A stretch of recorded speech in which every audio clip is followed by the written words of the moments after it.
Nhớ xong của mình sinh lâu nữa nè. Tôi muốn xì bé tôi muốn xì là lúc bạn đi nó nè.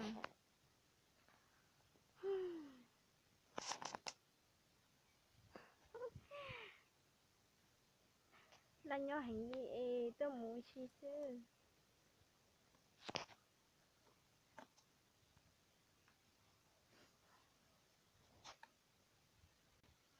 Nhớ xong bé muốn xì rồi.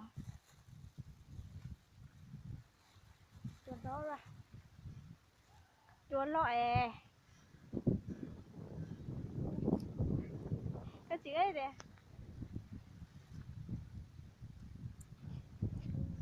Bé muốn xì nè. Chẳng được của hành liều. Cái gì bắt thầu tay quá à. Mai hoa tí cầu.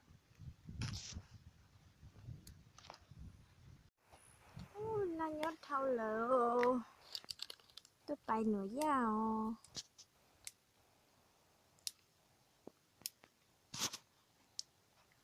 Nó lúc bạn đi nhá lỡ hành chả lỡ tôi nó dễ thôi. Nó sẽ tí trên tiếng con đâu. Đâu á? Họ đeo. Nó tôi muốn xí nó ta xí mà o linh sư.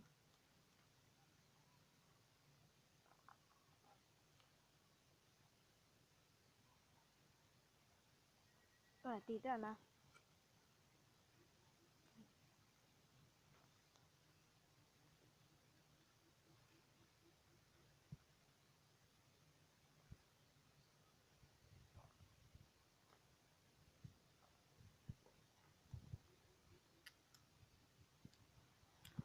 Họ đeo đỡ họ đeo. Chẳng tôi hành đi ô. Bé mà sò đi xin á.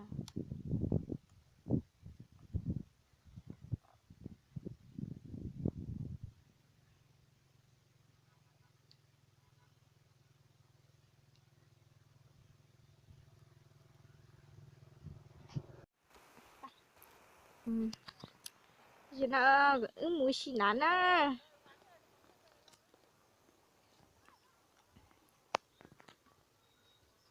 Ba. Là tôi xì nán ơ. Như vậy ôi xì nơ.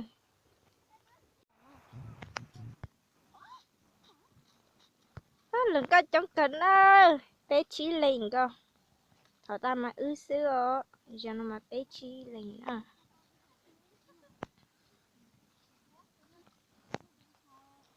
Nè quá chiều. Bé tôi muốn xí nó. Chả chắn đuôi. Chắn đuôi hành đi rồi. Nên đứa tên em quá chiều.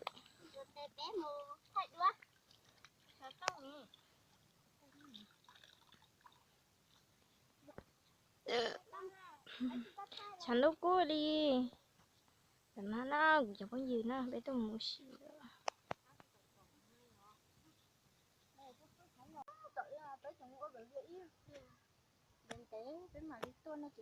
Cho nên chờ rõ mà tạt đi đó.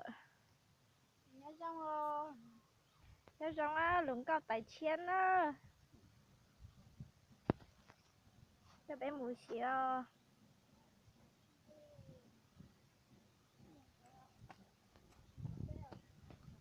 Nó bé tua sáng đầu non rồi. Bé đi. Bây giờ nó tại đá bay nó bé đó. Tại tâm đi hảo gì đánh chết to đó.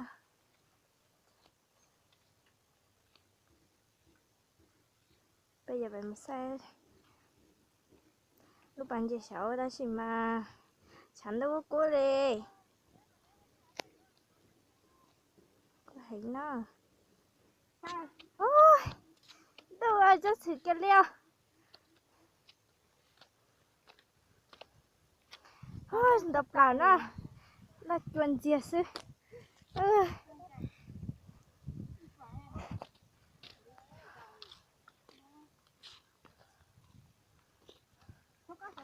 nó tôi muốn xí ra chẳng lúc cú cú liều thì đây đi sư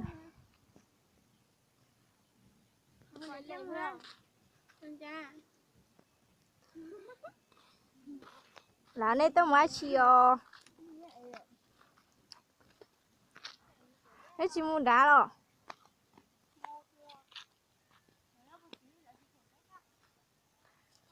phải có đèn đá thế nào không cho tôi nướng chè của tôi của nó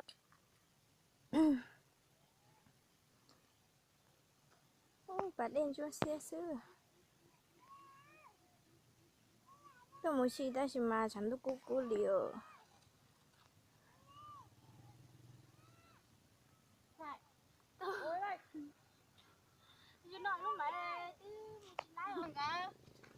để bay sau để cho con có đèn nó bay cho bé muốn xí có đèn gì luôn nè sờ có đèn xem cho nên chỉ làm cao có liều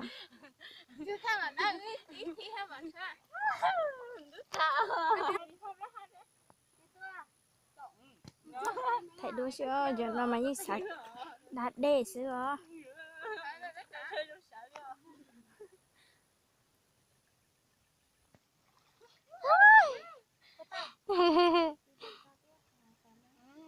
chị thấy đua cho nó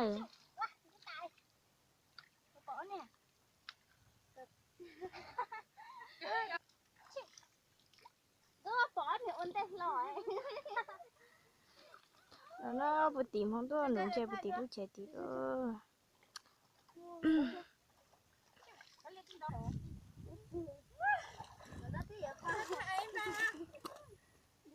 chán đâu đi nó khó đi khó xưa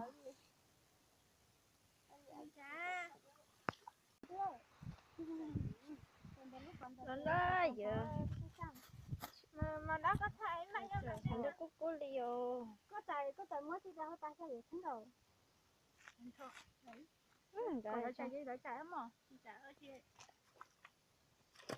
chạy lúa là chạy tập lấy cái súng đó cho nên phải phụ hộ có liều chạy được cái súng được cái súng rồi á bao giờ tiền nó gọi giờ chạy nó ôi vô sợ xíu dạ mình chè chơi úp ban đã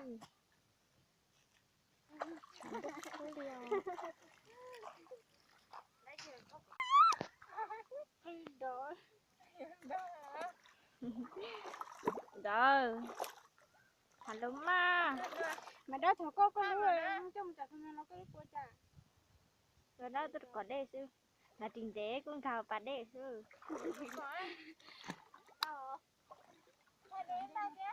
ôi sợ tiền luôn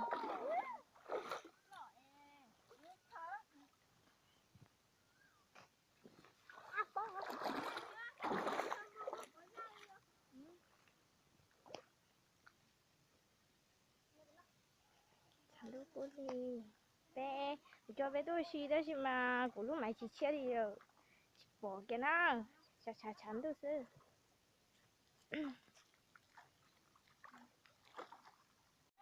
chú một cái nè thật cái nó sao đi chim mua nó thì sao đi chim mua nó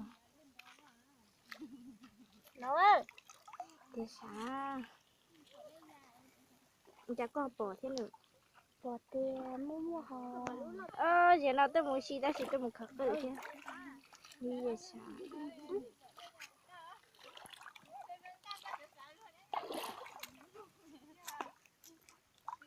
tôi muốn xí thế đó chứ mà bỏ cái tê khắc cái là nó phải đi mà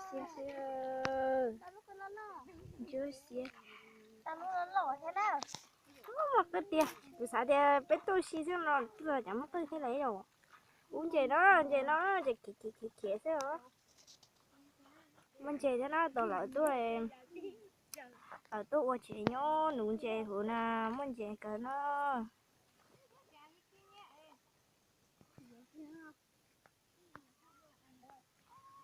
nó phải sát con thế nào nếu bây giờ tao có bông nữa mà cười thế nào cười nhau tên nào thế ủa sao đem vấn đề chứ mà cười thế nào chết trong thịt tiệt yo tao sẽ mấy trăm mê xưa nè chị lấy đau thế nó khiến cho chi sư khiến cho chi họ tên nó cơ mẹ em chơi chụp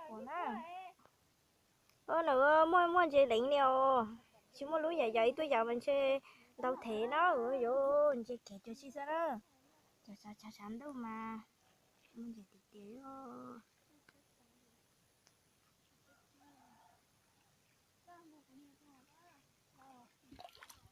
chị chọn chị lấy tại mình trong thịt tê cái mà rừng gạo đi bỏ trái gì chụp bỏ khắp từ thế đâu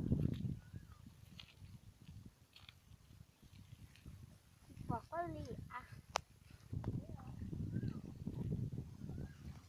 tính cũng mua đi chả thế rồi chị trong thì điều mua lúa dậy tôi giờ mà xe tao thế đấy rồi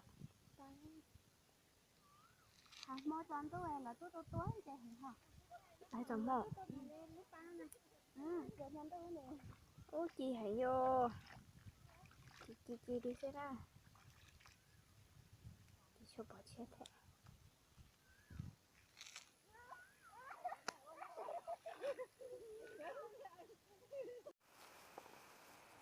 khắp từ đó tôi chỉ mà mê chứ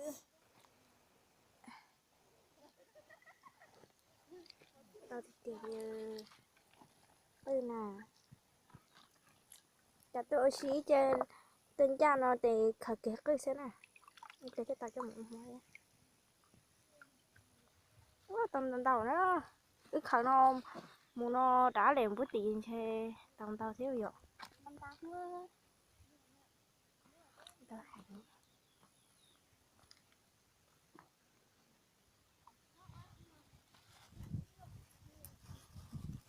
muốn tao tiền đi không tên nó cũng mua hối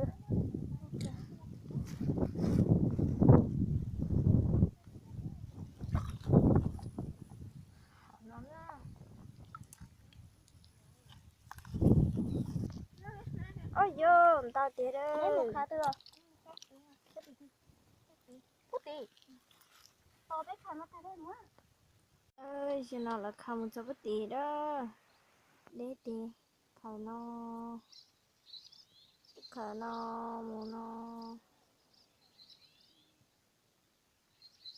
bất tỷ nó đi bất tỷ đu là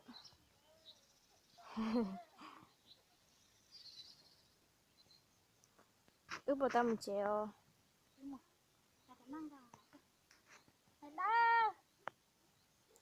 thế giống nên nó để cho cái xin chí đưa đi xem nó tệ ở trong tủ là tệ bây giờ một chế nè nhớ trong đó nè